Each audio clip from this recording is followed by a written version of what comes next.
Sa hangaring makamit ang isang maunlad at malusog na lalawigan ng Quezon bilang nangungunang destinasyong pang-agriturismo sa rehiyon sa taong 2030 na iniangat ng maaasahang serbisyo para sa lahat, mahusay na pamunuan at makapangyarihang mamamayan.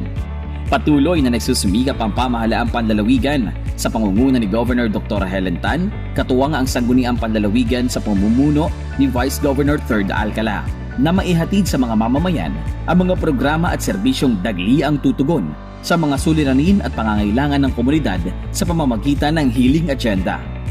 Ang Health Agenda ay naglalayong mailapit sa mga Quezonian ang sapat, dekalidad at abot-kayang serbisyong pangkalusugan tungo sa pag-abot ng kalusugang pangkalahatan o Universal Healthcare.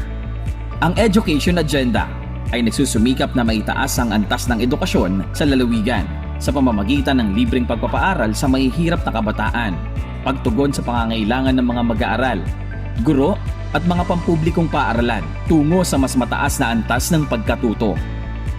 Ang Agriculture Agenda naman ay naglalayong palakasin ang produksyon ng mga produktong agrikultural sa lalawigan upang matugunan ang pangangailangan ng lalawigan at maitaas ang antas ng kabuhayan ng mga magsasaka sa pamamagitan ng mga programang pang-agriturismo.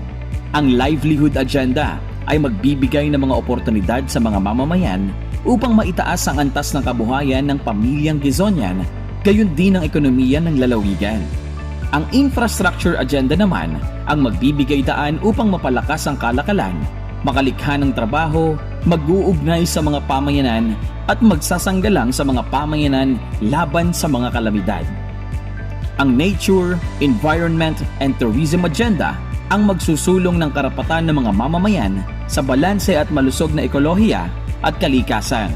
Dito rin nakapaloob ang mga programang magpapakilala sa Quezon bilang pangunahing destinasyon sa Pilipinas. Ang Good Governance Agenda ang gagabay sa pamahalaang panlalawigan sa pagsasakatuparan ng buong Healing Agenda sa pamamagitan ng masinop at makatwirang paggasta ng pondo ng lalawigan.